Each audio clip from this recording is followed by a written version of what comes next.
Hello, everyone, and welcome to the fifth episode of the iGaming show presented by Paramount Commerce. I'm your host, Varad Mehta, and in this podcast, we analyze gaming industry trends with experts from various organizations. In today's episode, we will discuss the importance of responsible gambling measures and practices in a newly regulated iGaming market such as Ontario's with Shelley White, the Chief Executive Officer at the Responsible Gambling Council. So without further ado, let's get the show rolling. Shelley, I always begin my interviews with really fun type of questions. So I hope you don't mind answering three just non-topic related questions. They're more about you than the topic we're going to speak about. So the first one is your birthday happens to be on Boxing Day, if I'm not mistaken.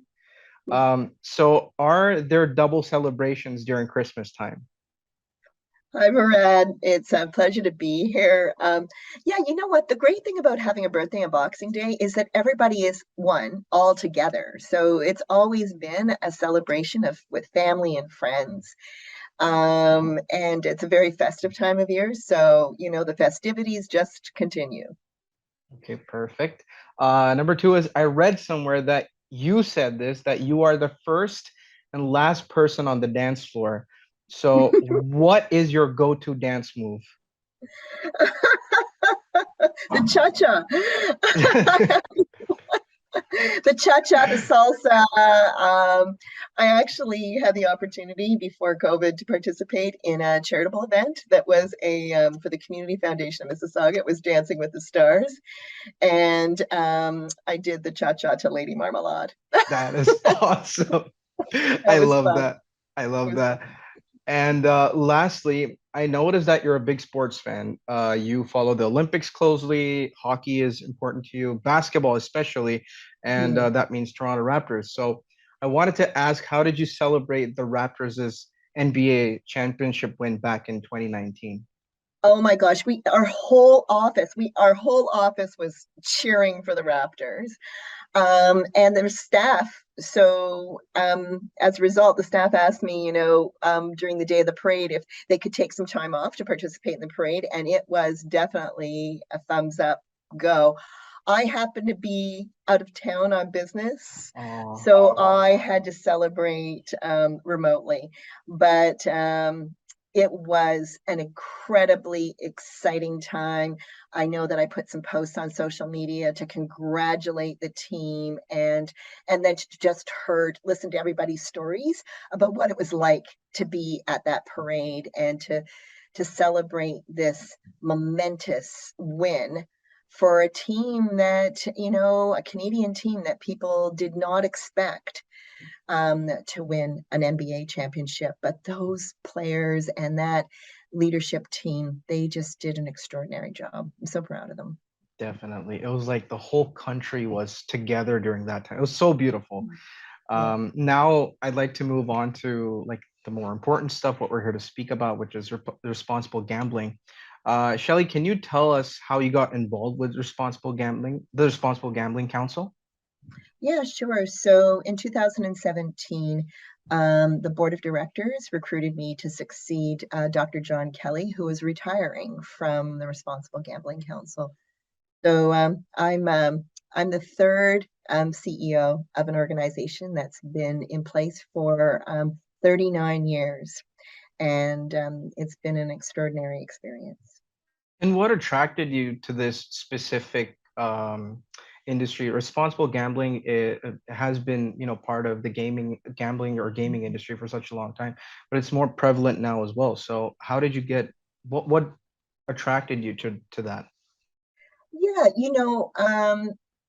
it was so primarily what attracted me to this organization was that it is a center of excellence. It is a highly regarded organization globally. It is a social enterprise, and I was very interested in working with a social enterprise that was having global Canadian impact, but also global impact. And if I looked at, the kind of work that I'd been doing prior to joining RGC, it was about, supporting children and youth to achieve their potential. It was about, preventing mental health and addictions. It was, and also working collaboratively with the public, private, nonprofit sectors to address key issues and create solutions and create positive social change. I have to say, I really valued and admired RGC's humanitarian focus, but also that it was also very entrepreneurial, and that it was committed to, creating change in the responsible gambling area that was aligned with the kinds of changes, rapid changes that were occurring in the gambling industry. And, as an innovative, progressive organization, that really appealed to me. And the fact that it was having impact, I'd worked for a number of organizations that relied upon evidence. So this had a very, very strong research platform, and continues to. And, in order for us to have a real impact on responsible gambling, we need to ensure that it's evidence informed, that it's not a knee-jerk reaction, that it's evidence informed, to ensure that we're creating the kind of outcomes that are aligned with our goals and objectives. So for all those reasons, there were a number of reasons. It wasn't just one reason, but there were a number of characteristics, aspects of the Responsible Gambling Council that I really valued, and that I know that are key to a successful organization, including a strong board and a very, very strong employee team. I think you spoke about research, and I was going through the RGC website, and there was so much informative research there that people can greatly benefit from. One of the ones that I really want to talk about is the RGC team started preparing research on Ontario's iGaming behavior and implemented safer gambling recommendations and campaigns even before the launch of Ontario's iGaming market. Could you tell us about the learnings from that research? Because it's quite detailed and it's really well put out.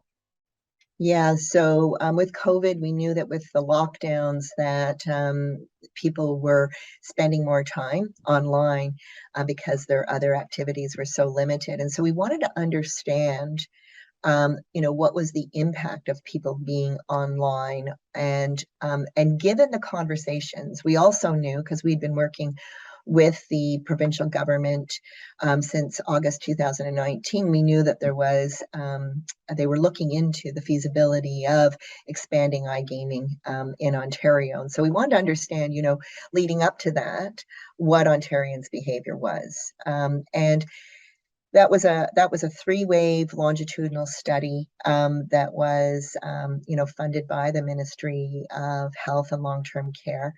There were, we learned that more Ontarians were playing online. They were playing on the OLG site, but they were also playing on other gray market sites as well. We learned that, primarily it was young adults that were where there was a dramatic increase, and there was also an increase in risk for East Asian and South Asian players. And so, knowing that, we used that information we communicated that information in our advocacy efforts with the government to help them, inform them about what we could anticipate and how we needed to ensure that there were good, robust regulatory standards in place that were going to address what we had learned. We were also working with operators, and we had strongly recommended to the government that RG check accreditation be one of the requirements for all operators coming into the new Ontario market, which they did, and we're really pleased about that. Given what we learned, there was, this was one study, but we knew there was more that we needed to learn. So we emphasized that given the kinds of changes that were occurring in iGaming, in technology, in demographics, legislation, etc., there needed to be a commitment to an investment in ongoing research to ensure that we could continue to develop evidence-informed standards. So this was, this study was quite informative and has also identified other areas of research that need to be done. as well. Definitely. Can you talk about any other work that the RGC team has been or was working on prior to Ontario's iGaming market launch, or besides the research done? Yeah, sure. So I think one key area is our ethnocultural research. So just, drilling down even further and understanding, who is gambling, what the impacts are, what might influence someone to, what are the cultural connections? So we know that, gambling is a very embedded in a lot of the cultural celebrations in the East Asian and South Asian communities. We were able to use that information to, we work closely with East Asian and South Asian organizations to provide us with further information so that we could actually incorporate that knowledge in the development and implementation of our public information programs. So develop social media campaigns around the Lunar New Year and around Diwali, etc., when we knew there'd be more gambling, and just to provide information to the East Asian and South Asian community about responsible gambling tools that are available that they can put in place to prevent gambling harms. So, applied research, it's not just research that's going to sit on a shelf and gather dust. It's taking that information and then applying it to actually help individuals make informed decisions about their gambling to keep it safer. Definitely. I think taking into account the diverse population of Ontario, research like this could actually be really beneficial to whoever's, for regulators, for operators, even affiliates related to the gaming industry. I have to ask that, Ontario's a new market, and the research that you're talking about, it seems so Ontario focused, but were there any other markets you looked around for inspiration, maybe internationally, maybe in the States or maybe Europe? Yeah. So that's the advantage of RGC being both a domestic and a global organization. We do work on 6 different continents in 12 Wow. different countries. And so we have learned a lot about best practices, but also learned from changes that other jurisdictions need to make as well. So we domestically, do a lot of comparisons and have lots of conversations with British Columbia, for example. We implement the PlaySmart program on behalf of OLG. They've developed GameSense, which is a very similar program that's offered to players both in casinos and land-based facilities as well as online. And then we also, looked at what's happening in Scandinavian countries like Denmark and Norway. Germany is an emerging market. We also, looked at what was happening in Singapore. We do work in Singapore with RG Check as well. And then, had a lot of conversations with the UK. The UK is a more mature market. It's been undergoing some radical changes. They've got a new, responsible gambling strategy that they've been implementing for the last 4 years. And they've got a white paper that they're expecting, and there'll be further changes.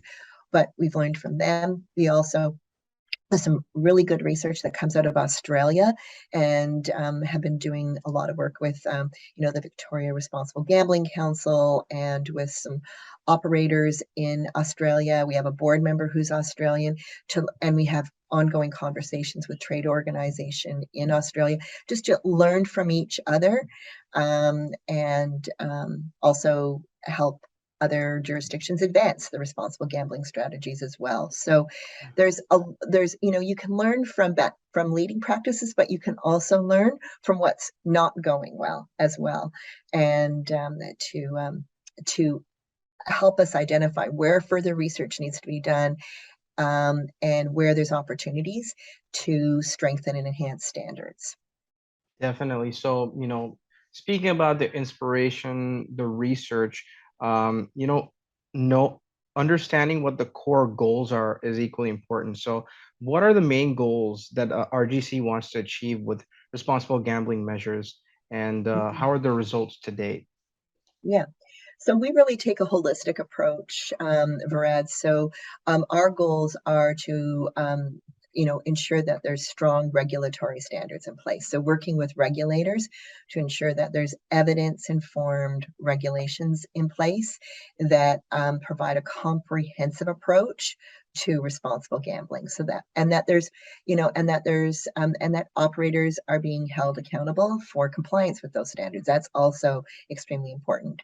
Secondly, with operators, working with operators, one of our other goals is to work with operators to ensure that they have robust responsible gambling strategies in place to that start right at the top and are incorporated throughout the organization to ensure that there is a safer gambling strategy and environment in place.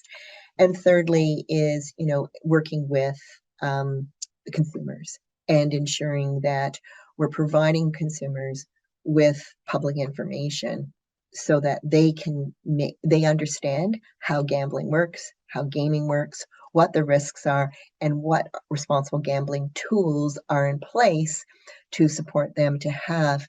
Gambling is supposed to be fun. It's supposed to be a form of entertainment. We want people to keep it fun. We don't want people to experience financial or psychological or harms to their family as a result of gambling. So our goal is to create a safer gambling environment for individuals as well. And it's the whole root of responsible gambling that was written about in the Reno model, a number of years ago, and has been recently updated, is responsible gambling is really about each of the stakeholders playing their respective roles in creating a safer gambling experience. The role of governments, the role of the regulator, role of operators, game designers, affiliates, and the players themselves. The burden should not just be on the player. You need all the stakeholders in place. Definitely. Something you touched upon earlier in the conversation was RG Checks, the iGaming accreditation tool. It is such an important tool. I think I've read about it on the website as well. iGaming Ontario and AGCO can incorporate this into their consumer protection strategy as well, and goes well for operators as well. So can you tell us more about this and the standards that operators must meet? Yeah, so we have RG Check for both iGaming and for venues as well. Specifically for iGaming, there's 9 standards and 48 criteria. It is a very objective, measured approach. So we actually go in and evaluate a operator based on, and the 9 standards include, RG policy, strategy, and culture. Is this a priority right at the top, and do they have all the right policy standards and culture in place? Second one, employee training, absolutely imperative, and throughout the organization. Thirdly, do they have a good self-exclusion program in place, and is it easily accessible for their customers? Do they have the ability to assist players who may be experiencing harms? And are they effectively carrying that out? Number 5 would be informed decision-making and ensuring that players have the information they need and that they're providing the players the information so that players can make informed decisions about their play. 6 would be marketing communications. And do their marketing communications reflect all, prevent harms and do not exaggerate the probability of winning, etc. So there's a number of marketing communications criteria. Accounts and payments would be another one. And so what are what's in place for an individual to set up an account and payments, and is it safe? Is it fair for the player? Number 8 would be site and product design. So, are RG tools prominent, and are they easily accessible? Are the games fair, and do they fulfill all the technical standards that are required by the regulator. And number 9 would be stakeholder engagement. Are they working with all of the stakeholders that are essential in order to create a safer gambling experience? And we started working on these standards prior to iGaming being introduced in Ontario, because we were working with other jurisdictions that were interested in this in the United States and in Singapore. But we also have enhanced these standards as well, given the new technological advancements, changes to payments, and that kind of thing. Amazing.